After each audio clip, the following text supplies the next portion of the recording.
Hey, before we get to the show, I want to do a quick shout out and a thank you to Kravit Inc. for sponsoring the podcast.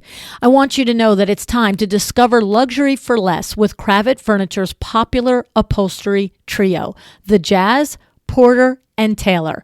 Now, with improved pricing and faster production times, these stylish frames are available with a 6-week turnaround. Can you imagine furniture in 6 weeks? Kravit's exceptional service combined with great pricing makes them the perfect choice for your next interior design project. Go to kravit.com to learn more and sign up for your design trade account today.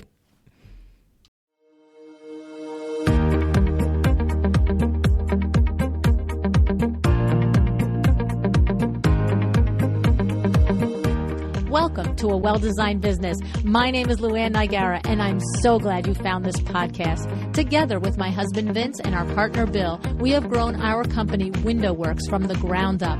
So I know and I understand the challenges you face in running your interior design business. I also know that your talent alone isn't enough to ensure your success. So on this podcast, we talk about strategies and practical steps to help you grow your business. But make no mistake about it, we have our share of fun here too, mixed in with those aha moments that I love so much. This isn't fluff. Nobody has time for that. Whether you are a new interior designer or a seasoned designer, I am here to help you create and to manage the kind of interior design firm that you dream of. It's straight talk and it's action. Are you ready? Let's get started. Hi, welcome to A Well-Designed Business. Before we get into today's episode, I want to let you know that we're doing something a little different over the next several months. We're bringing back the most downloaded, the most talked about episodes from the last 9 years of A Well-Designed Business. These are the episodes that built businesses, that sparked aha moments, that turned you into an action taker. Now, if you're wondering why we're revisiting these episodes and what's changing with the show overall, well, I walk you through the full vision in our April 25th, 2025 episode titled The Big Shift, What's Changing on a Well-Designed Business and Why. That episode is linked for you in the show notes. Now, a quick heads up. These episodes are airing as they originally did. That means the music might sound familiar or it might be vintage. That means the event dates will definitely be out of date that I talk about. And it also means that any offers that are mentioned may or may not be valid still. But the insights, still golden. So whether it's your first time hearing this episode or your 5th time hearing it, there's something in this conversation for you right now in this season of your business. So here's the show. I hope you enjoy it. Hi, welcome to A Well-Designed Business. Today, Megan Molten joins me, and what a go-getter Megan is. In business, just about 1.5 years at this point, Megan has come out strong. Megan also joins the ranks of designers like Darla Powell of Darla Powell Interiors, who also happens to be the head wingnut behind Wingnut Social, your resource for outsourcing your social media if you're interested, and with Kelsey Gross of Farmer's Daughters Interiors. And a big hello and a big hug to you, Kelsey. You just had a brand new baby. Congratulations. And also with Christine Lynn, who you have not met yet, but will in September because the interview isn't live yet. But each of these women has said to me on the interview, I was working my job. I was wishing I could switch careers and be an interior designer. And after listening to your podcast for months, I knew I could do it. How fantastic is that? I just love stories like this. You know why? Not because they are crediting the show with helping them go for their dreams, but because they went for their dreams. They took actions.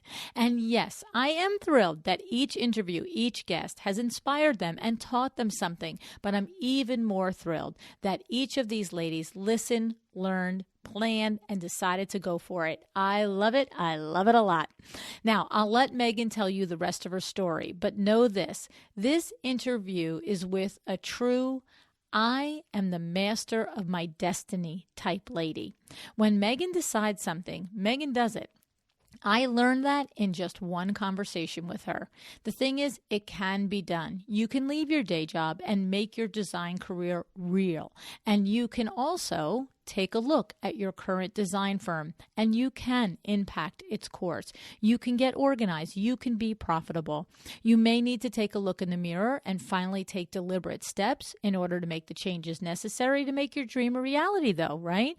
So I'm hoping that through Megan's journey and her story, that you will see that you can do it too. All right. Now, what else do I love? I love my sponsors. I love Article.com because I love the way they do business. You love the furniture and the classic mid-century styling. I might kind of love it a little too, truth be told, but I love the tight ship they run. They have it locked down when it comes to ordering, processing, delivering, and returns. Their trade division is staffed by interior designers, which make communication so much more efficient. So open your trade account today at welldesigned.article.com. That's welldesigned.article.com. When you use this URL, they know that their marketing dollars that they spend here at a well-designed business are working. So please let them know, okay? Now, a big shout out to Kravit, whose new showroom is opening tomorrow, August 14th at 200 Lex. I mean, it's been open, but this is like a soft party launch, okay? So if you are in the New York metro area, please come out tomorrow. I'm going to be there. The party starts about 4:30 in the afternoon, and we're going to be touring the showroom, hanging out, connecting, and catching up. It's just a fun meet and greet, okay? I'll be going live on Facebook probably around 5 o'clock or so. So if you're not local, look out for that and join us. My guess is I'll go live from the Kravit Facebook page. I'm not 100% sure yet, all right? But either way, make sure you're following both me on Facebook at A Well-Designed Business and Kravit on Facebook as well, all right? And of course, well, they're Kravit. All righty. I hope to see you tomorrow in New York, okay? All right. Let me introduce you to Megan Molten. How about that?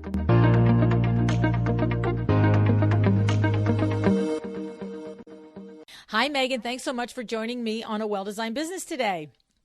Hi, Luann. I am so excited to be here. Thank you. You're welcome. And I am glad that you're on the show, Megan, because, you know, it's not every day I get the kind of email that I got from you. Yeah, I had to reach out to you. Your show has changed my life. That's a pretty big statement. It's true. Everything I've learned is from your show. Well, that's awesome. And you know what I know. I know the difference is that what you learn, you have to do. And from the email I got from you, I can see that you are actually doing the things that you're learning from the different guests on the show rather than just taking it in and hoping and wishing. And that's exactly what brought us here today. You sent me an email that described how after 12 years of being in healthcare sales and listening to the podcast, you know, for how much were you listening to the podcast before you decided to quit your day job? It was a little over a year, and I was on the road, you know, every day driving in medical sales. And so I would listen to your podcast every day. Mm-hmm. So it was about a year before I finally called HR and said, I quit. That's it. You sound like Darla Powell. Do you remember Darla Powell's episode? She did the same thing. She listened for I think it was almost a year. And then she was like, you know what? I don't think I'm going to be a Miami-Dade police officer anymore. I think I'm going to be an interior designer. Yep. It literally happened like that overnight. Yep. Mm-hmm. But here's the thing. It's one thing to send me a letter and say, you know, thank you that listening to your show has given me the information that I need in order to quit my day job and be an interior designer. But you followed up with some pretty interesting statistics that caught my eye. So first of all, you told me that while working your full-time job, 50 hours a week, you had 29 interior design clients on the side over a 6-month period. So I was right there, stopped in my tracks. And then you said, flash forward a year later, you have a full-time business manager year, you have a full-time designer, you have leased a warehouse space, you have a studio space, you have a e-commerce business, your Instagram, by the way, when you sent this to me, I think only 3 months ago, was at 13K, and now I see it's at 19K followers. Yes. So we're going to have a little chat about that. Okay. Okay. And that your first year you did 600K in annual revenues. And on top of all of this, in the middle of it, you planned and got married last May. I did. It was a heck of a year. Yeah. So wild. what I noticed is not on the list is that you did not note how many hours you've slept in a year, let alone a day. Not very much. That's it. That's it. Here's the other thing that you didn't mention that I want to talk about too is on your website, you have noted there that you have been featured on 18 different sites, you know, from Row to Serena and Lily to Apartment Therapy and Bungalow. You know, the business is a year and a half old. Like, I'm not getting this. And so let's back up. We're going to get to that. Let's start with, Megan, there are, as you know, thousands of interior designers listening to this, and many, many, many, many hundreds of them are where you were a year and a half ago, listening in their car while they do their full-time job. Tell us about that moment. What was it about? Tell us about, that's it, line in the sand, I'm going to HR. What was the impetus finally?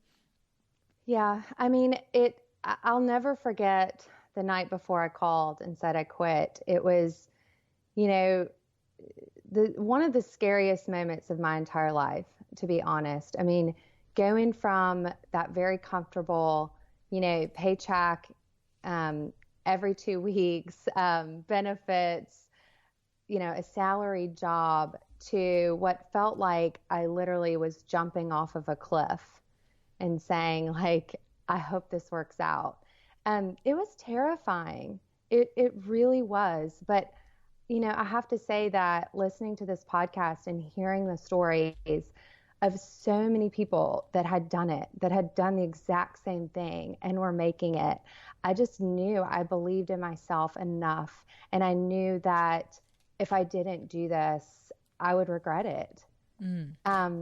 But just to back it up even more, I mean, social media is an amazing tool. And I think Instagram is really where it all began for me. That 6 months prior, before I quit my job, I was posting on Instagram every single day. And I was posting photos of my own home that I had bought and started designing. And I started getting a lot of response, and people were loving what I was doing, and they really liked my style, which I don't even think at the time I knew I had a style. It was just what I liked, you know. It was bright and light and airy and a little modern and coastal, and I live in Charleston, so that's kind of what a lot of people like here. So you know, I just got this overwhelming response, and I never in a million years would have thought that I would be an interior designer. Wow. Never. Oh, and that's pretty significant. Never. And my friends started asking me to help them with their homes. And so I would do that, and I would take pictures, and I would post those on my social media, and then friends of friends.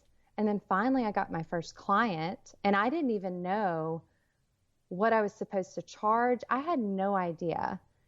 And I was listening to your show at that time, and I just kind of came up with a number, and I charged $75 an hour for my first client.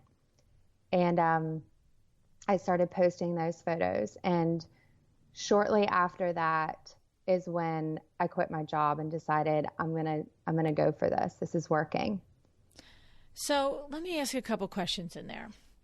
Sure. When you, gosh, I don't know where to start. I want to go to that moment of risk, but I also want to just take a second to talk about the practical standpoint of when you are decorating and designing your own home and you're taking the pictures and you're putting on Instagram. What I'm hearing, and correct me, is I'm doing this because it's joyful. I'm doing this because I love it. This is what I love. This is how when it looks like this, I love the way it looks. I take a picture, I put it on Instagram, blah, blah, blah. And then what happens is you start to notice, whoa, it's not just me that loves this. Other people love this, and they're asking me to do it. So my question is were they professional photographs of your home when you weren't even sure this was going to be a business yet? Because, I'm looking at your Instagram and I'm not sure if I'm not necessarily back all the way to a year and a half ago, but the photographs look professional. So are you just super talented with the iPhone and maybe you've taken Linda Holt's course for iPhone photography, or what's the deal with that? No. So one of the very first things that I did was hire a photographer. And that was something that I learned from your show. Okay. That was on Shay McGee's episode. She said, hire a photographer, get content, and use natural light. And I loved the way her Instagram looked. So that was one of the first things that I did. I found an up-and-coming photographer in Charleston that wanted to get into interiors. And she took the photos of my home, and I would have her take photos of my friends' homes and some of my first clients' homes as well. And I just got as much content out of those. It would literally be like one room, and we would just take as many photos as we possibly could at that time. Okay. And so I love this. And so when you say you worked with an up and coming photographer that wanted also to create a name for herself, are you saying that the two of you just said, look, we're in it together. You do it for free. I'll promote it and we'll see where it gets, and you'll probably get other business? Or did you actually have to pay her? How did this work? So it was our first project together. She did it for me complimentary. Same thing. We both we both wanted to do the same thing. She wanted to get into interiors. I was trying to get into interiors. So we kind of did that exchange, and then we kind of worked it out from there. And we came up with a fee structure that worked for both of us. So, okay. I love it. Out of the box thinking, right? You need to, and the thing is, it is as valuable for that, as you point out, the up and coming photographer. It's no different than an interior designer who is doing their friend's home for no fee to get photographs, or doing your own home for no fee to get photographs. Maybe you purchase more accessories or a different lamp because it's $300 more, but it's going to be the difference in the room. And so therefore you make that investment. And I think it's a great point I find that when I talk with interior designers, often they are forgetting the value that they bring to the table, not only when they talk about their value with clients, but when they talk about their value with barter situations like this. And right. And so it's very important not to feel funny. Look, the photographer can say no. Right? The photographer can say, yeah, not really interested in doing a, handshake on this. Thanks. Keep moving. No big deal. No big deal. Yep. But you find the one. And just as another matter of practicality, how did you become aware of this photographer who was interested in building her business? She reached out to me on Instagram. Wow. So many of the relationships I've built over this past year and a half are social media. Including this one. Right. So it's a powerful tool. It really is. Okay. So that's a great lesson, because this photographer probably sat there and, depending on her level of confidence in herself, could have really had to push herself out of the box to say, let me just ask this woman if she would like me to take some pictures for free for her and help us build each other business. The truth is, did she even have any idea that you needed help? She might have, did she even absolutely already know that you weren't well established? Yes, I remember posting on my story on Instagram a space that I had done. And I said, I'm going to post some photos that I took of this, but they're going to look terrible. And I really need someone to come take photographs of this space for me. And she messaged me and was like, me. Put it So out there. Yeah. You have to. Good 100%. for you. Good for you. I'm so glad I asked that question because I would not have thought of that as a tool. And the truth is, that doesn't mean that 50 designers are going to go put it in their stories today and it's going to work. But if it works for one, that's really all that matters. And it's just an idea. It's another avenue. It's another way to make a connection. And guess what it is? It's to just ask for it. Yes. I ask every day. I'm not scared of no. Right? Okay. All right. So great information there. Now let's rewind back. Just spend a little bit more time with me on getting this business off the ground. So you call HR, you give your notice, you say, that's it, sayonara, I'm out of here. What's your support system look like at this point? Are you already at this point dating your future husband? Is he in the picture? Is he supportive? Do we have family members? Where are we at with this? No, it's so funny. So I did a complete 180 in every aspect of my life on that night. Called HR, quit my job. This was in November, and decided my last day would be December 31st so that my business could start fresh on January 1st, 2018. I also decided to break up with my boyfriend that I was dating at that time, as that wasn't really going anywhere. So I said, you know what, we're just going to start fresh, professionally and personally. And I sold my house, and I sold my house and everything in it. Oh my God. Everything. Really, and that decision, to be completely honest, was because I was scared of the financial risk that I was taking, and I knew that I needed something to put down on this business, and it at that time had to be the profit from my home and my belongings. And this is the house that you had just spent decorating. Yes. Whoa. Yep, that I'd put my heart and soul into. And it's funny because I miss that house every day. It was such a special first home for me. And, but it served a purpose. Yeah, a really it built your purpose. Dream. Yeah. It did. So you... I love it. I love the wipe the slate clean. I have to say, it's like, get rid of all the crap, just get it out and just start. I mean, it's a hell of a bold move to do all three, but I have had similar experience in my life also. I did the exact same thing, job, boyfriend, apartment, and moved, an hour and a half away, and just said, okay, clearing the decks. We're starting over. I have no idea what's on the other side, but it's got to be better than this. And the thing was, if I don't know for you, but what I had was not bad. It just wasn't excellent. You see, I knew I was not surviving. That's such a strong word. I was existing in okayness. And I was like, I am not built for okay.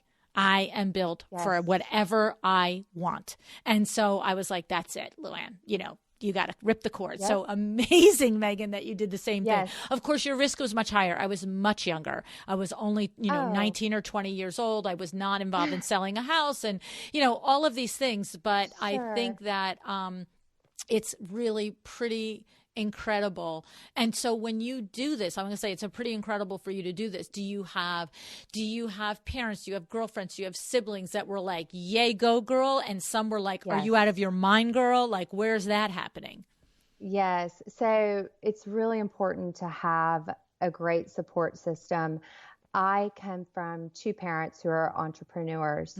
And so having their support, their lessons. My mom actually owned retail stores. So I used to go to market with my mom. I remember the hours that she spent in that store. And I remember thinking, I never want to have a brick and mortar store because that is tough. Yeah. That is so tough. And I watched her do it. But I learned a lot from her. And then my dad owns medical practices, and he was the one that told me, only do what you can do, Megan. That is the most important business lesson I can teach you. If you're going to do this, you have to get people to help you. So they were two really important people. And I fortunately have a lot of girlfriends in Charleston that have started their own businesses. So I remember I sat down with every single one of them and talked to them about what I was doing. And every single one of them almost said the exact same thing. They said, Megan, you are going to be fine. You're going to be fine. I promise. Just do it. Right. So everyone was believing in me and really cheering me on with this. And I think that's so important. I needed that support. I love it. Now, I want to clarify, because when you're saying your dad says only do the things that you can do, just for clarification, I heard what you intended, and I want to say he doesn't mean, hey, only do what you can do and it's good enough. He means you live and work in your superpower and hire outside of it for things that you don't do well, right? Okay? Yep. Because there's a little double meaning that if we're not clear, it's sort of like, hey, just do what you can do, sweetie. It'll be fine. It's like, no. We're going to work our fanny off. It's not going to be easy, but, really for as much as you can, work in your strengths and recognize and don't put blinders on to the things that you're not good at, right? That's exactly what he meant. Okay. Awesome advice. I love it. We've been told that 1,000 times by business coaches on the show as well. So I'm so happy to know that your dad, is giving you and is cool, counseled you in that way as well. Yep. So, okay. So we sell the house, we clear the decks of the dead weight. Yep. And you now are, so here's the thing. What's funny is, there's someone listening that's thinking, well, I don't have anything to sell and I don't have a little nest egg that I can build this business on. So, she's luckier than me. And the thing about it is, again, you can look at everything in two ways. And one side, there's no question that is, forget that, I'm using the word lucky, but I'm sorry, you had to been working pretty hard to afford and own a house on your own as a single woman to begin with. Let's be serious. Right. Sure, so there's nothing lucky about it, I'm sure. But I mean, the point of it is that, there is a gift in there to have that, to be able to start with a nest egg, but also that's also incredibly terrifying. You could run through this money, not run the business well, and now be at this point in your life and have no house, no business, and nothing to show for it. So tell us a little bit about that kind of motivation. Like what that does to you and for you as a business person. Sure. I mean, talking about having a nest egg, like I don't want anyone to think, it wasn't that much. It's not wasn't that, $1 million, Megan? Yeah, it really wasn't that much. I mean, it was just enough to kind of get me by for maybe 6 months. Okay. I mean, if anything. Okay. So it's like a 6 month, do you remember the episode with Cheryl Luckett from 12 by Cheryl? Okay, probably. Yep. So I'm going to tell you, yep. She also came from corporate. She was in human resources. She's a registered dietitian. She did her side hustle for many years. And when she decided to launch her interior design firm, she did a little differently. She did a little bit more organized. You did the same. You just did it by gut instinct, it sounds like. But, she sat down with a financial planner and her bookkeeper and everybody and said, what do I gotta do? Like, what kind of nest egg do I need to put aside so that I can launch this business with the resources and the way I want? And so I feel like the 6 months is what triggered my memory. She had this thing where she had to have X amount of dollars saved before she left her job. And I do believe it was the 6 months of worth living. So the thing about it is, and she had this whole thing. So I'll look up the episode and put it in the show notes because, it is also a very terrific episode for making this jump from Right. Yeah. And she's in Charlotte. So she's Okay. not far from you. You're Charleston. She's Yeah. Charlotte. Yeah. Yeah. We're about 3 hours away. Yeah, and she's the same way. I did an episode with her a year later because insane success in under a year. Okay, so the thing is, so you have this 6-month cushion. So that's what it is. It's a tiny, tiny, tiny little pillow. It's not this big, cloud that's going to last forever. No, definitely a motivator for sure. Okay, and tell us about what happens when, everything is on the line. And doesn't mean, I want to just clarify, this doesn't mean that if you are starting your interior design firm in, your third floor bedroom and your husband has a great business and you're starting this on the side as you've got kids, this is not to say you're not really working the same and working as hard. This is a different experience. It's just we're sharing your experience. So because there are people that are in a similar situation to you, Megan. What is that? Get up in the morning and I've got to do this feeling like?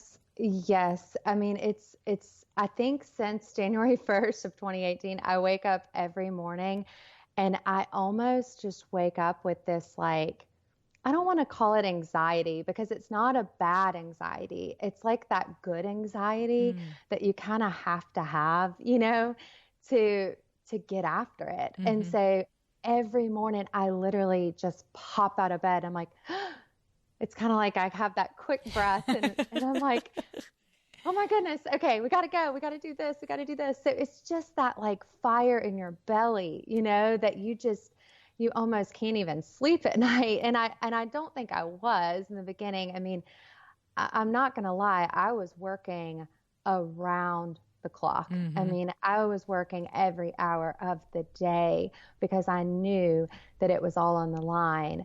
And that's when in February, one of my best friends came to me and she had just had a baby and was on maternity leave from her corporate job that was an administrative role. And she said, Megan, you need help and you need to hire me. And I was like, Ellie, how am I going to hire you? Like, I don't even know if this is going to work. I don't even know if I'm going to make it. I mean, it's going well. I'm so busy. I'm booked out for 3 months. And, she's like, Megan, it's going to work. And I believe in you. And I want to help you get there. Wow. That's awesome. It is. And I said, okay, well, let me think about it. And I mean, I remember going back to my dad and saying, okay, I think I have someone who really believes in me and what I'm doing. I trust her. Should I do this? And he said, Megan, that's a no-brainer. You don't find people like that, and that was my first hire. That's awesome. One of the best decisions I ever made. That's awesome. I love it. Now, did you have support in the beginning also with your finances and being able to strategize and understand that you could afford to hire her? Was it when your dad said it's a no-brainer, is it a conversation, let's look at your books, or that advice came from someone else, or you were winging it there as well, Megan? Total winging it. No. Yeah. No. Okay. I think if a financial advisor would have looked at my books month 2, they'd be like, are you crazy? You can't hire someone. But I knew that I was so busy wearing 10 different hats. And doing all those jobs your dad told you not to do, right? Exactly. And I knew that Ellie was going to come in and she was going to handle about 7 of them so that I could maybe just do 3 of them. And so I just knew, okay, this is what I have to do to get to that next level. I knew where I wanted to go. And I just really trusted his advice. Right.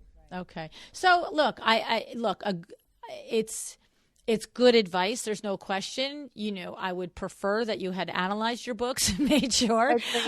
However, but you know what? There is a breed of entrepreneurs like yourself that is high risk and and can handle high risk. And so I understand that breed. You know, my husband and I are very similar to that. It's not that we won't sit and analyze, but sometimes it's not always on paper like a slam dunk. And there's a part of you that just knows in your gut you can do it. And that also the part that we have in us, and it sounds like that you have in you as well, is nothing's going to stop me from doing it. Yes. Right. Yes. So even if I get 3/4 through this isn't looking so good, I'm either going to figure out something and pivot, or we're going to just get there tooth and nail. Yep. Exactly. Make it work. That's it. Whatever you got to do. But my second hire was a bookkeeper. So, okay. So, that was really important. And that was something that, again, I'm not good at. That's not me. Right. You know, that's not how my brain works.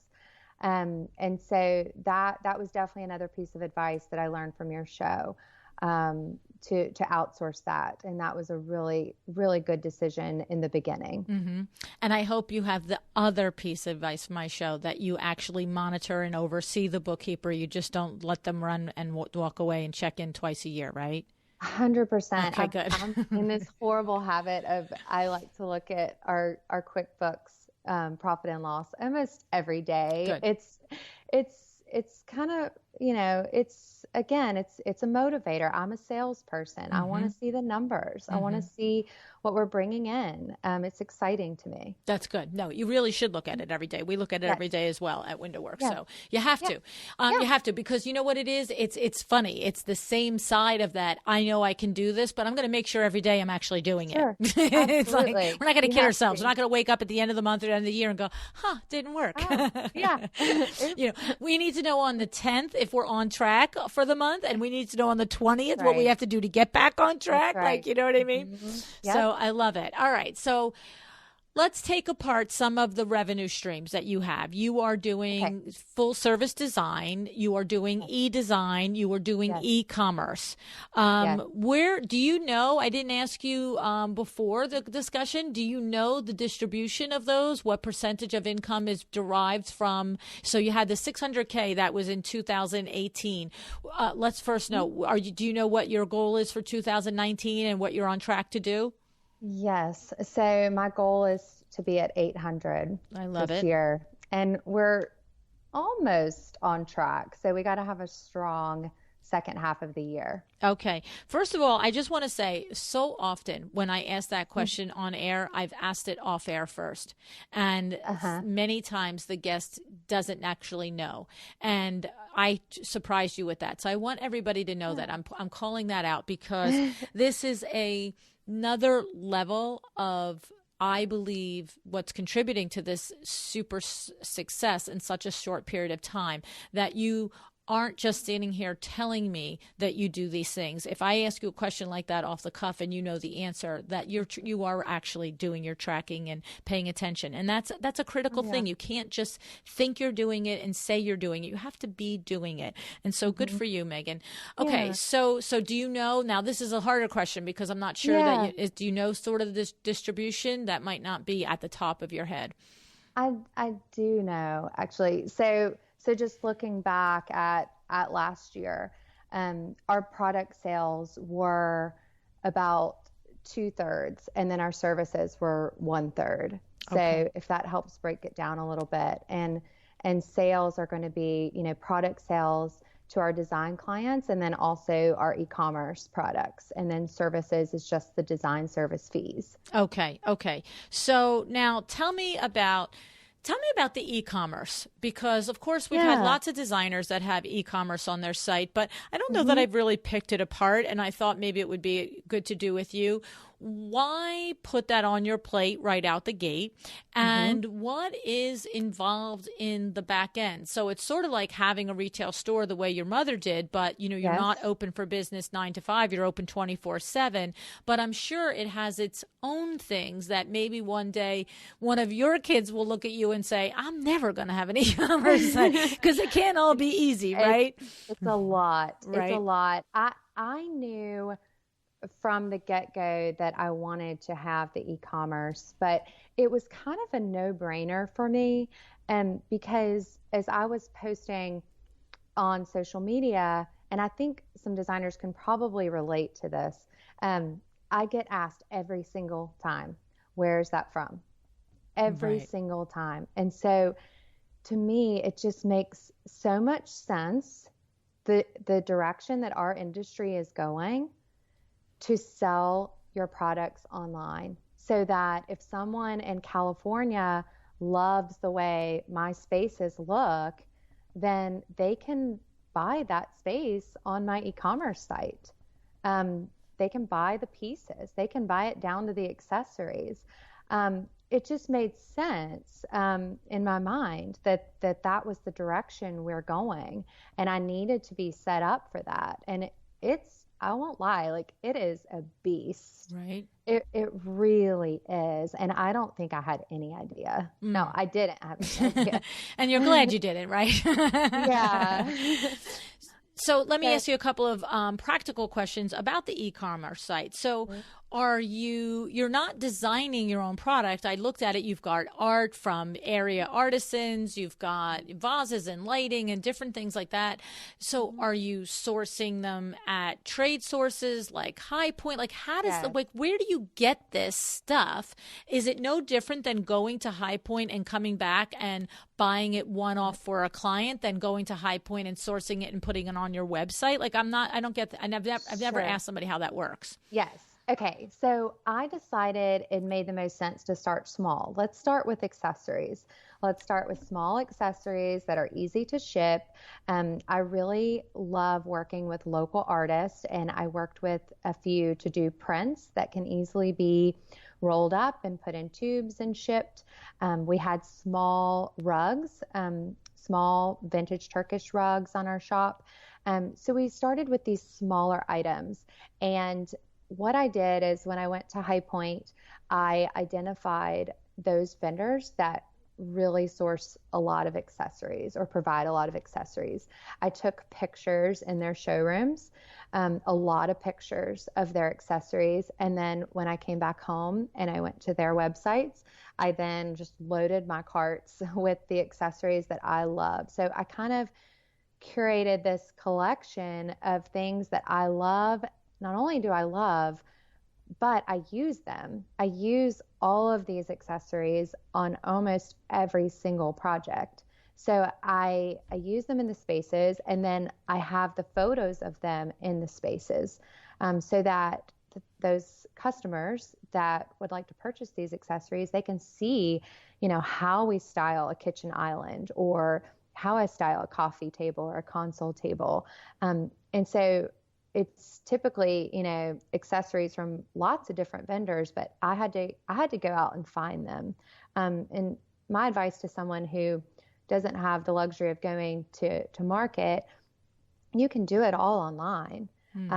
You just have to source those vendors that really focus heavily on accessories, and just pick out your favorites. What is your style? What's your aesthetic? And mine are pretty much all white and glass and wood. There's kind of a theme going on, but yeah, I mean, that's kind of how I went about it. And it takes a lot of time, but the fact that we use them on all of our installs for all of our clients, we warehouse them. Why would we not sell them to customers as well? So that was where I was going to go next. So it's, the thing about it is first of all, the circle here is that you first find the resources for them. Secondly, you actively use them in projects, which you then post to social media, which then creates the interest in the item. And then you now have stock of these items. Like, so when you are going to buy, a set of candlesticks for a client, you order 3, you order 5, you order 45, like, that's like an investment. Where does that look like? What does that look like? Yes. So that was also something I learned in the beginning, is that all of these vendors have minimums that you have to order, and the accessories vendors are not as much as the furniture. And that's another reason why I started with accessories, is there may be a $500 minimum. So I'd order, 5 of the candlesticks and 5 of the pots and 5 of the trays. And then as soon as those sell out, I would order 5 more. And if they didn't sell, then we would not restock that item. So okay. Were you burnt kind of on the process. any particular items where you're like still sitting with them a year and a half later? Nobody loved these things as much as I did, or you don't ever buy so much that it matters? I don't buy that much right now. Right. I don't have a huge warehouse. So, having the space is really important. I was operating in the beginning out of a 10 by 10 storage unit. Wow. So we moved into this 750 square foot warehouse, and we're already packed to the brim, and it's just accessories. And I'm not stocking a lot of volume. So I haven't necessarily gotten burned on anything. I will say there's definitely been some purchases that, looking back, I kind of knew in my gut that may or may not sell, and you can't really buy like that. It has to be like I love this, no brainer, this is going to sell. And, price point obviously is really important when you're thinking about e-commerce. And that's another subject, but my e-commerce customer is completely different than my design client. Right. They're more DIY and just want to have a little piece of the glamour, but they're not necessarily a potential design client that's willing to spend thousands on a lamp or something like that. They're comparing it to getting it retail at the highway store, and they're like, that would be $40. Right. This one's $90. Okay, it's worth it, right? Yep. Okay. Exactly. Okay. So there's a little further they'll stretch because they want that little piece of Megan, but they're not going to stretch 5 times out of their comfort zone. Okay. Exactly. Okay. Good point to understand. So now the question is that it sounds like to me that you must be consistently, I would think that there is somebody that is basically on retainer that is consistently rotating the products that are on the shopping site. Because if you order 5 candlesticks and you've got 5 sets of candlesticks in the warehouse, what happens if somebody orders, like if it stays on the website and you don't have it, like that's just like this nightmare thing. Like, I don't know which part is a nightmare, to keep ordering it or to move it off and say, I've got 5 of these candlesticks now. Because here's the thing, I guess what it's coming from is you can't I shouldn't say you can't. I would think that you cannot make like, okay, I love these 3 different sets of candlesticks and I'm always going to have them for sale on my website and I'm always going to use these in my projects, because my God, you can't have 29 projects with 3 different sets of candlesticks like that. Every client is like, wait, my house looks like that other lady's house on Instagram. So you have to rotate what you're using in your clients, but then that means your minimum buy is determining that that's what you're buying more of. But you see what I'm asking you? No, I totally get it.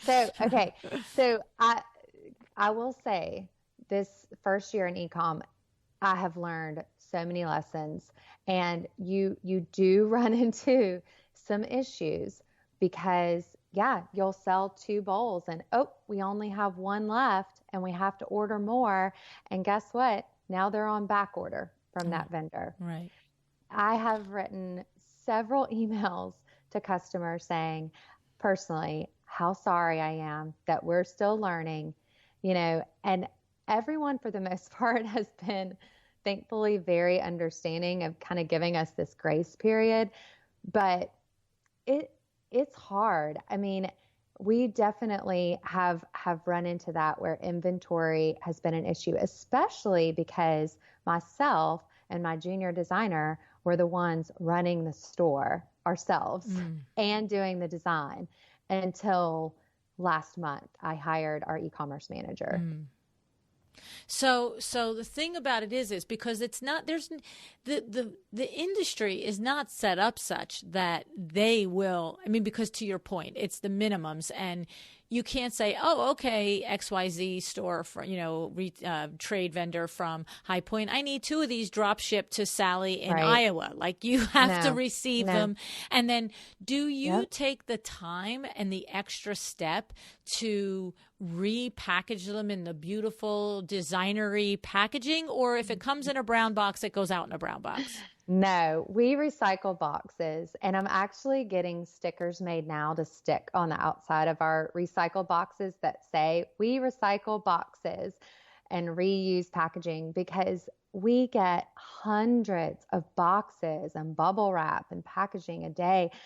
I just, in my mind, I cannot understand why I would then throw all that away and Right. not use it and get all new pretty packaging that's going to cost thousands of dollars. I'm just not there yet. Would I love to be there? Sure. Well, I it love also pretty sounds like packaging. there's a reason not to even aspire to it, honestly. You know what I mean? It's like Yeah. there's a whole angle of we recycle. So Yeah. it's not gorgeous, but guess what? It's not sitting in a land dump either. You know what I'm saying? Sure. Exactly. There's something about that too that's kind of cool. So we may just keep rolling with it as Hmm. long as our customers are good with it. But yeah, it seems to be working. And, I needed to put someone in place to run this for me. She comes from years of experience in e-commerce, running an online store.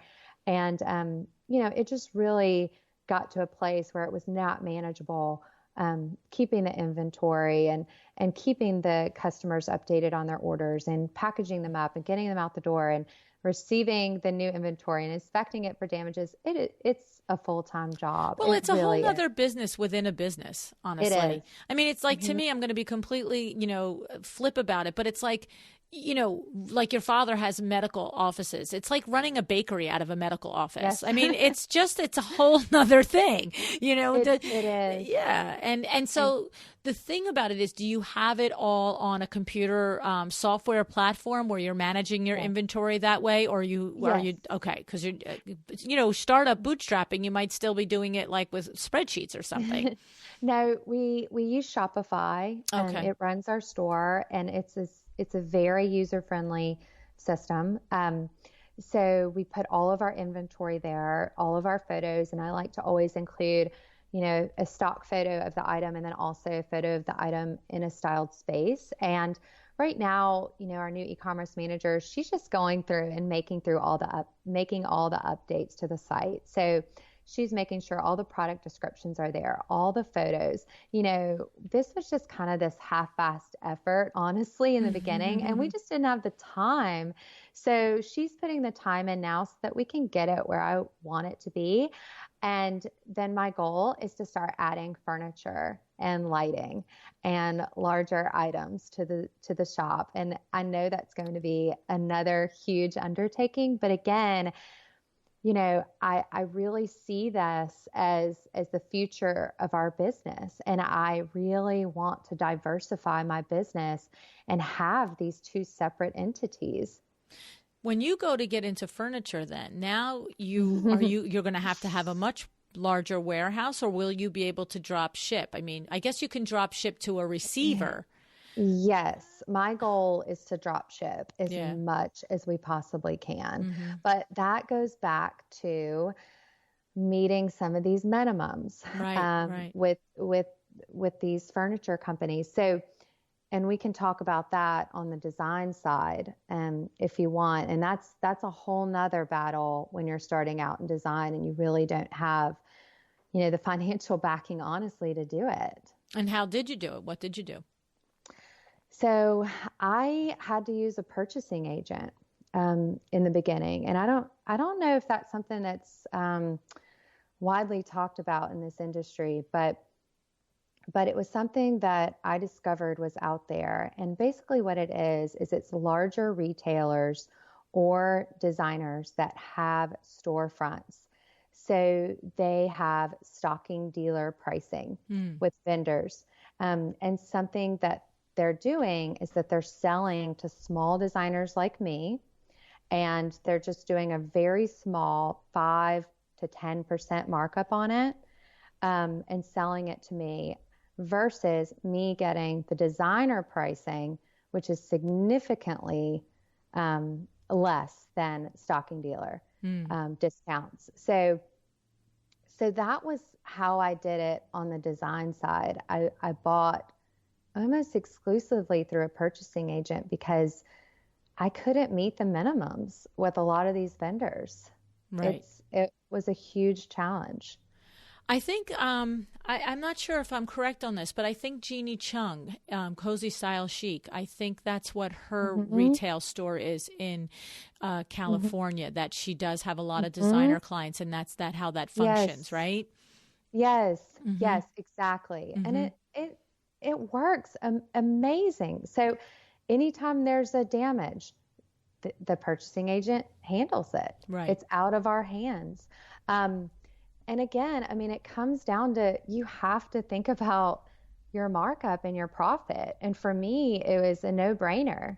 The discounts were so significant, but where I'm now going to run into a larger problem is that when I want to add some of my favorite, coffee tables and sofas and chairs and lighting to my e-com, I can't purchase those through a purchasing agent Right. for e-commerce customers. No. So this is a whole nother hurdle that I've run into. And, it may require me starting to open some accounts, my own accounts with some of these vendors. So that's some discussions that I had at Last Market with some of my vendors that I work with primarily. And the interesting thing is I feel that the industry is kind of coming around and understanding that, they want their products out there, and they want their products to be sold online, and they kind of have to, again, with the direction that we're going. So I think, having those discussions is important, and we'll get there. I think it's going to take time, as things continue to change. But yeah, right now, I mean, we're just still in this old school mentality. Like, you have to meet the minimums, you have to have a brick and mortar store, or you don't get the products at a deeper discount. So I'm trying to change that. It's a tough thing. It's a tough thing because yeah. it's like the ground is moving below us, and we're not sure. It hasn't stopped shaking yet, and we're not sure what the landscape is going to look like once it stops, because there are a lot of changes that are happening because of online purchasing and the awareness of that consumers have with the internet. And it's funny too, because I think a little part of it too is not just the effect that basically technology is having on the design industry, right? But I also, in a funniest way, I sort of feel like however many years ago it was, I don't know if it's 5 years ago or 10 years ago, whatever, no idea. But I know there was a shift in the attitude and the direction of places like High Point Market, where it went from being the place where the middle-aged guy with his briefcase showed up, like 50 of them from, 300 of them, whatever, 5,000 of them from all across the world, came in, spent 4 days, picked all their, their sofas and case goods and lighting, and went back to their retail stores, right? And I feel like there was a point where High Point Market and others said, designers, come see what we have. And now all of a sudden, it's really, now it's how they roll out the red carpet and all the programs and the education and the activities for designers is amazing. But now designers are like, and I want to buy and make money. So, and it's almost like everybody's like, oh, wait, we just wanted you to come and know we were here. We didn't want you to change the way we do business. You know what I'm saying? Oh, and my it's gosh, sort of like you so invited funny. us to the party. Yes. And my first trip, I was like, whoa, I had no idea. And I saw all these men in their suits and briefcases. I'm like, who are these people? And then going to all the showrooms and the champagne and, like you said, the red carpets rolled out, and have lunch and have dinner. And I'm like, see all their stuff. They wanted you to see all their stuff and then go back and order it from other people. And, look, there's designers get a bad rap for not being very business savvy, but that's just a bad rap. There's many, many, many, many hundreds of thousands of designers that are very savvy and said, hey, if that guy over there in the brown suit is buying it at Stocking Dealer, why can't I? And if you tell me no, I'm going to try and figure out a way to do it. There you go. I did it last market. I walked right up to the national sales managers at one of the showrooms for the upholstery line we use pretty primarily. And I said, did you know that I bought $40,000 of your product last year?" Mm-hmm. And he said, "No, I didn't." I said, "Oh, I'm Megan Molten." He's like, "Oh my God, I follow you on Instagram." I was like, "Oh my gosh, that's great." I was like, "Well, so can I put them on my e-commerce site now?" Yeah, right. So yeah, I think it's just making those connections, having the conversations. And it may not be the traditional route, but I think, we'll get there eventually. Well, and also too, see, there's also a layer that you're smart, you're going to address it. I'm not concerned about it, but you mentioned in there when you do use the purchasing agent showrooms like Jeannie Chung's, there's a whole layer of services that, women like Jeannie and business owners like Jeannie are providing to you as interior designers. And so it's a little bit like, well, be careful what you ask for, sweetie pie, because if you start to do it direct, now all of the headache is yours. And so there is always, look, there's 1,000 facets of this conversation. There's no question. And as I said, I really do think that the ground is still moving. And we're not sure how it's going to shake out. And will there be an entire industry restructure and shift over the next 5 to 10 years?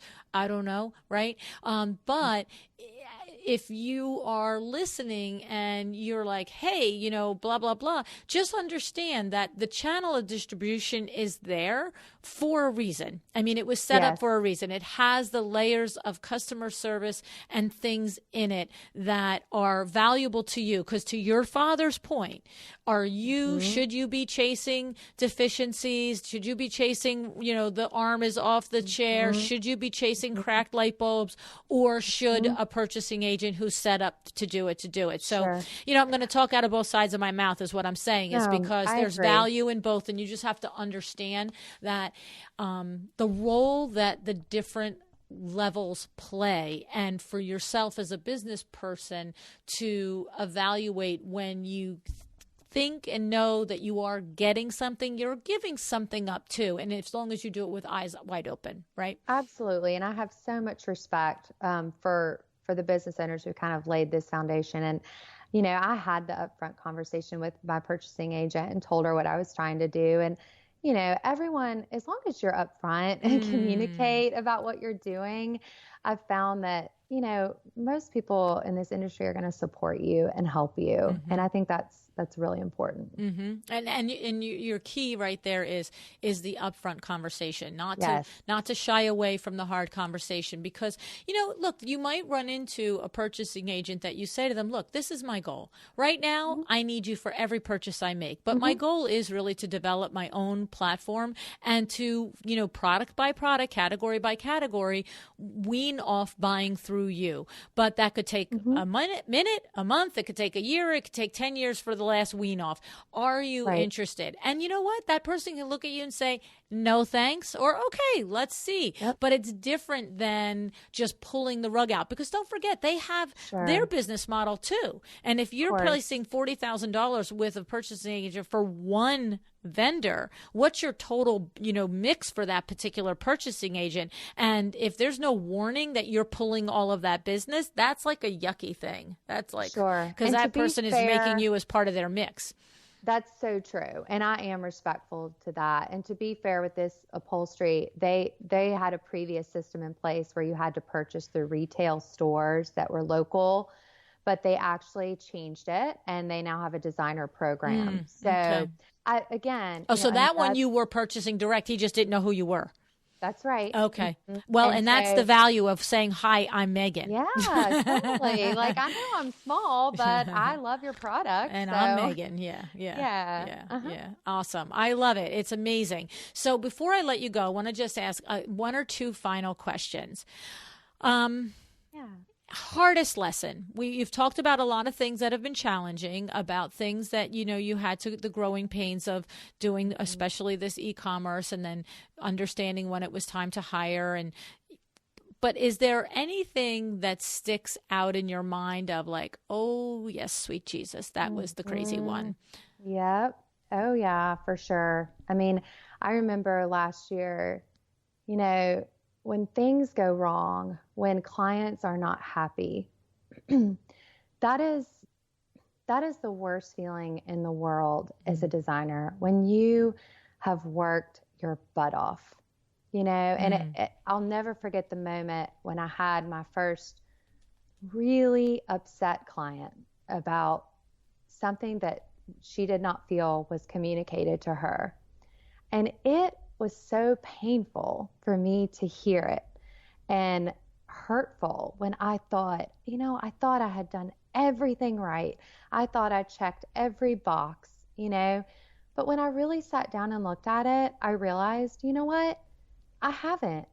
I have got to over communicate. I've got to be more upfront than I ever thought was possible. And it really made me reevaluate our systems and our processes. And so that's when we started rolling out our welcome packet that I sent over to you, just so you could get an idea of what that looks like. And it really walks the client through our process, the timeline. What does it mean to hire interior designer? What do budgets look like? What's an install? Why do we have to pay for freight, shipping?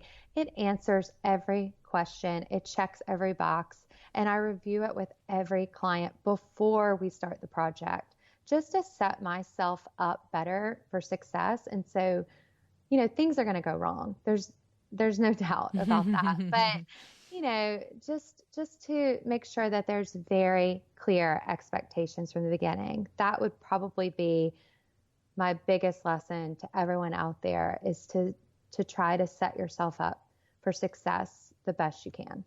I love it. I have to say, because I'm like a broken record on that. It's that you guys understand so clearly what you do, and you don't realize the blind spots that we have in your process. I always use the example of asking someone for directions to their own home. Invariably, they're going to leave a turn off. And it's not because they don't know how to get to their house. It's because they know how to get there so well and by rote, that when you have, 14 times made the wrong turn, you finally figure out, oh, it wasn't the second stop sign, it was the third. They'll just look at you and go, oh yeah, I forgot about that one. Like, no big deal. Like, no big deal. Right? And that's what it's sort of like. It's like, you know what you do so well. You understand the steps that you go through. But when you sometimes explain it, you could be at risk for not being clear enough to someone who doesn't understand it. And so I love that you did that, and you took the time to reevaluate and to lay it all out so that it's all there in front of somebody. And I have to say, the other thing is that I know this to be true. I know that no matter how hard it is to hear somebody tell you something that you didn't do well, just like you said, like it was really, really difficult. You were upset. You're feeling, defeated. You're feeling like I just gave you blood and you don't care, right? Yeah. But in that moment, I know that I was so glad to listen to you tell the story that you said, you know what? But when I really sat and reflected on it, I found that I had not been as clear as I could have been. She's complaining about the clarity and communication, and you were able to discover that in fact you could have been better, because there is, I don't care what it is. I don't care how 99.9% right we are about something. There is a moment that when you reel it back and you play back the different thing in your mind, it might have to take you back in the process with your client to 1 day ago, to 2 weeks ago, to 6 months ago, to a year and a half ago when you started the project. But there is a point where you can identify something that you could have done differently that would have changed the outcome. And when you hear and find that point, you need to do exactly what you just said that you did, Megan. You need to revise your system so that that point does not get forgotten or missed or undone again. So hats off to you, kiddo. 100%. Honest to God. I love it. Oh, thank you. Yeah, really, really good. Really, really good. So, I mean, I know I could talk to you for another hour because you have more stuff to do. I want to tell you that I would love for you to hit me back in another year, Megan, because you're growing at the speed of light. You're going to have new challenges as you go from 600,000 to 1 million and from 1 million to 2, which is where you're going to go. I know it. But the challenges are different and they come in different forms. It's like, a different set of monsters coming down the aisle. Oh, God, I don't know if I'm ready for that. Oh, yeah, you're ready. You're ready. You'll be fine. But they will be different ones, and they will be valuable ones as well. And what I love and why I want you to come back is because I can see and hear that you experience it and reflect on it and take action on it to make it better or to change it. And that's a very valuable thing for the rest of us here, to have that type of information at our hands here. So hit me back in a year. Let me know what you're doing, and we're going to see the new things that you've achieved and the new lessons that you've learned. Okay, Megan? I will. You know I will. All right. I love it. Well, I can't thank you enough. I'm looking forward to seeing you. You're going to go High Point in the fall? Oh, for sure. I can't wait. It's my favorite week of the year. That's awesome. That's awesome. I will be there in High Point this October 2019. And so hoping, you know what, I'm going to be doing a panel in the theater at 9:30 on Sunday morning that might be of interest to you because you're going to grow so quickly and so fast. I'm going to have Laura Umansky and Kate O'Hara with me. And Laura Umansky runs a team of 17 and Kate runs a team of 25. Wow. And so, yes. And so I am going to pick into these ladies' brains. Love it. Yep. Love it. And so I will be there. Yes. And what I know about this discussion, and I pitched each of them if they would do this discussion with me, and I pitched High Point, would they give me the theater to do this discussion? Because what I know is what they do for the team that's at large is exactly the duplicatable thing that any one designer should be doing for their team of 1 to 3. If you can execute in the way they do for the full team, it will make your life so much easier, and it will set you up to scale. Whether your desire is to go to that large or it's to stay at the size that you are at, it's either going to create efficiency or it's going to create the platform for you to scale. And I know you're building an empire. So I think that this will be a valuable discussion for you too, Megan, because I know these ladies are insanely smart business ladies. Awesome. Yeah. I'll be there. Good. Okay. So Megan, thank you again. You're a love. I appreciate your reaching out. I appreciate your listening to the podcast, and I thank you for your time today. Thank you so much, Luann, and thank you for what you do for all of us designers out here. I really cannot tell you how much I appreciate you. Thank you.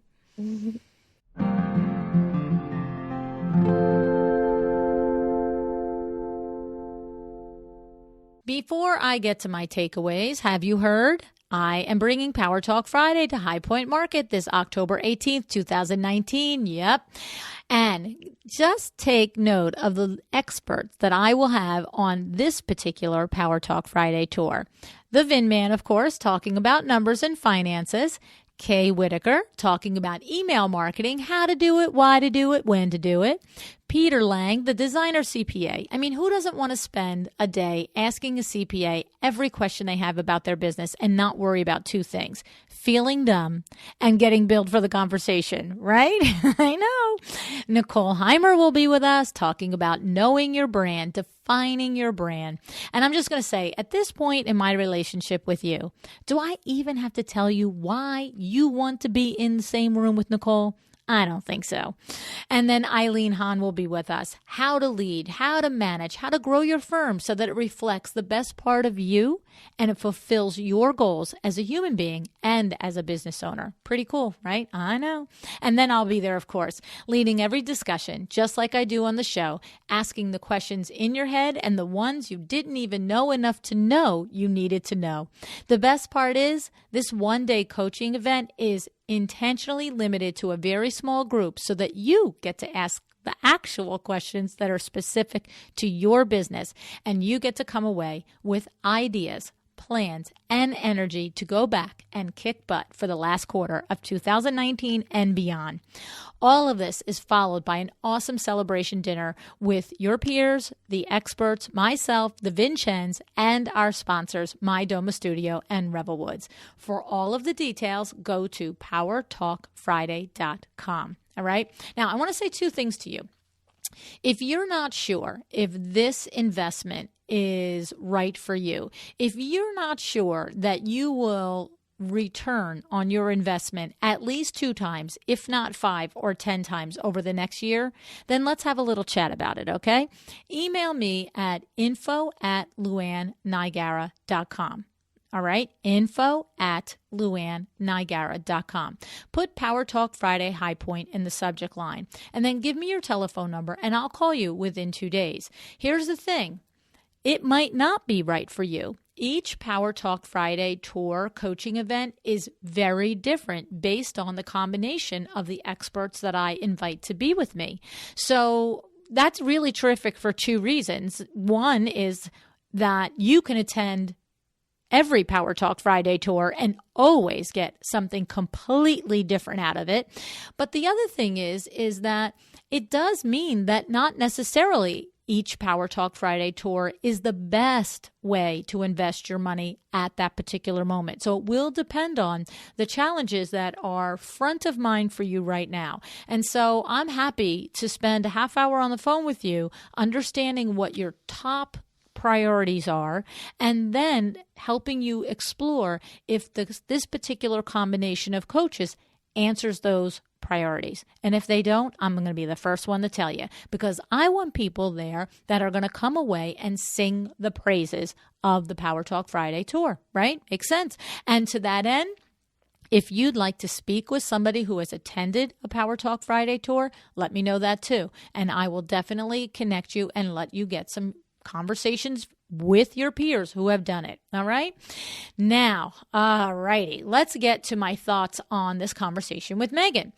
I told you at the beginning of the show, Megan is a very special business owner. And the thing is, what she actually is she is an entrepreneur. Megan is a business owner whose service and business model happens to deliver interior design. She's not a designer who happens to be in business and quite frankly resents it, right? No, there's a big difference. Why do I say this? Well, here are some of the things that I notice that Megan does that business owners do. Number one, Megan has a business mentor. In her case, it is her parents. Both mom and dad are business owners, and she has them to bounce ideas off. If you read my first book, The Making of a Well-Designed Business, I have a chapter called Your Dream Team. In this chapter, I specifically encourage you to have a trusted business mentor outside of your friends, family, colleagues, and paid coaches, okay?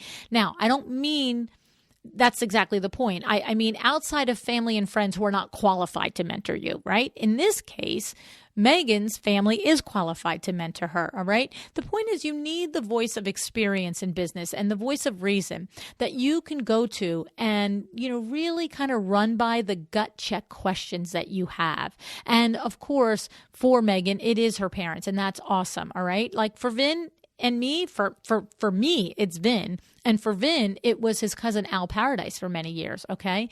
So the thing about it is running a business is hard. Get the help you need to give you the edge, right? Just that's the bottom line. All right, now, the other thing I loved is that she planned ahead for the startup of her business.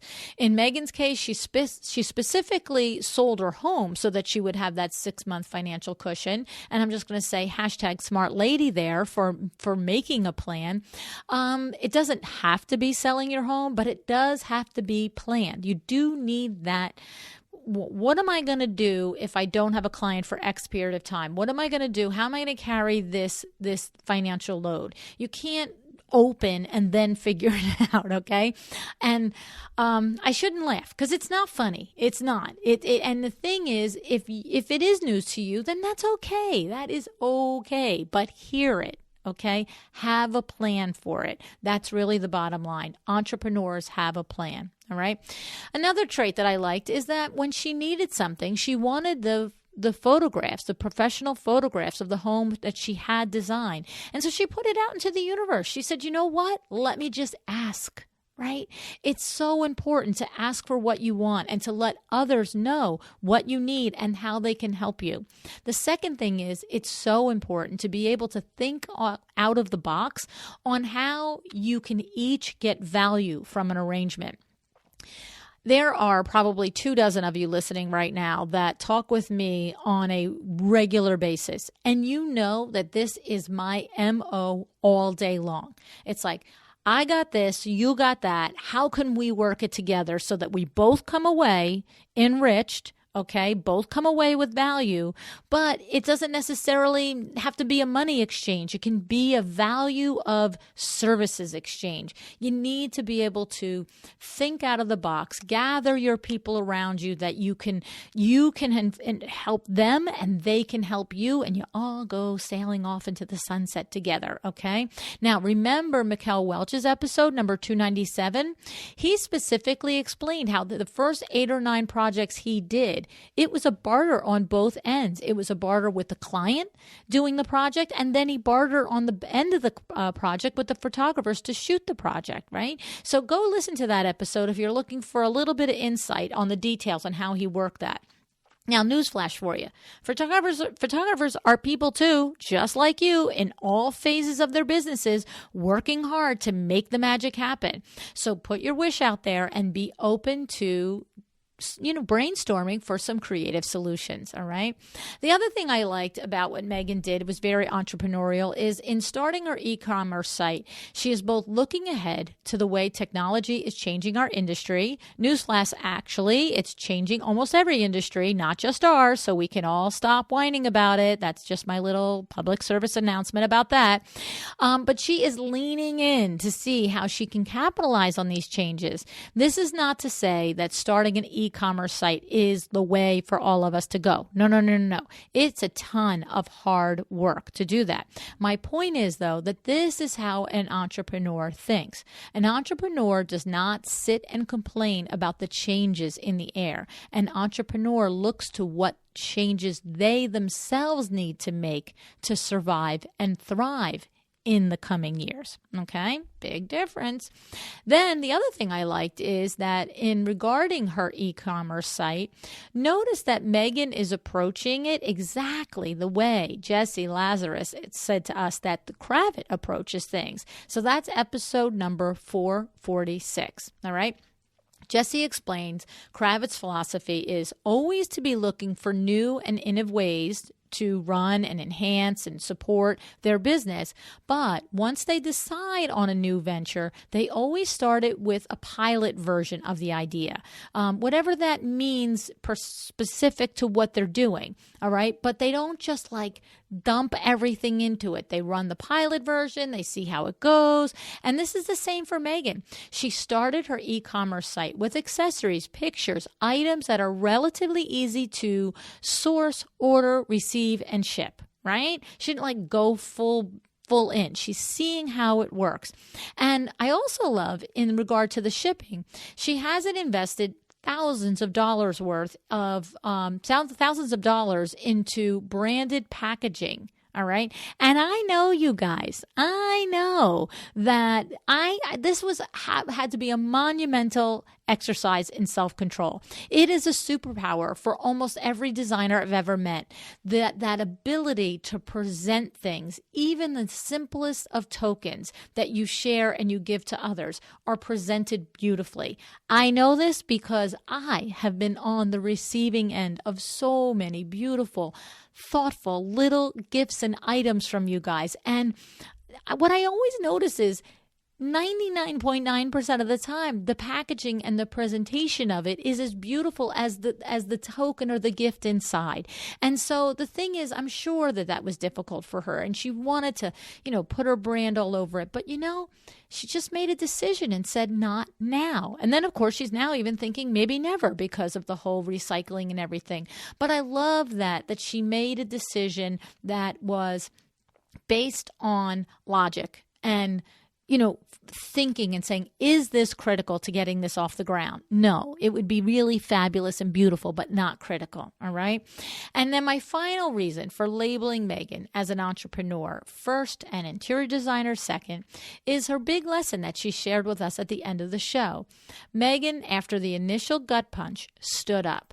She looked at what she could have done differently and owned the fact that her communication to the client could have, and in fact, should have been better.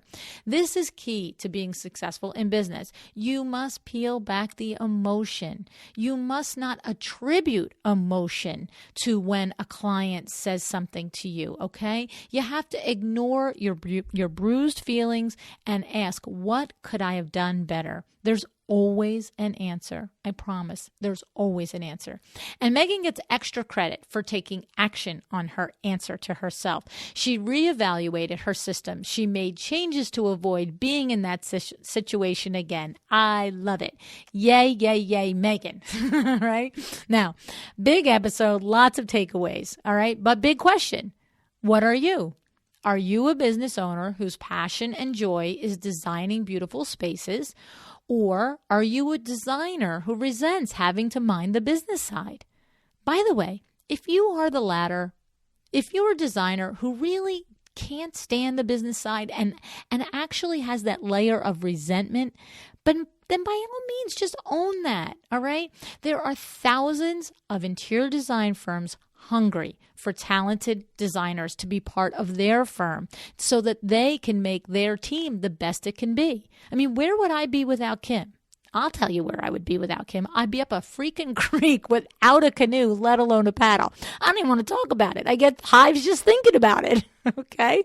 So if you are, though, a business owner and you want to stay a business owner who does interior design as their business, but maybe you're feeling a little lost, not sure what to do first, what action to take.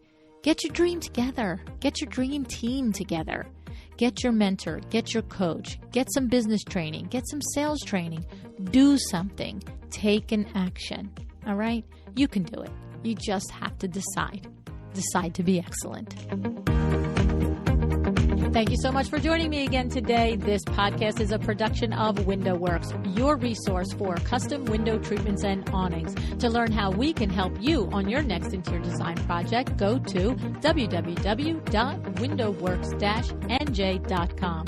And if you're interested in working with me on your business, either through masterminds or one-on-one coaching, or you want to know how to get my book, The Making of a Well-Designed Business, or you just want to know what's going on in the podcast land and where I'm going to be. All of that is found at luannigara.com. Thank you so much. Have an excellent day.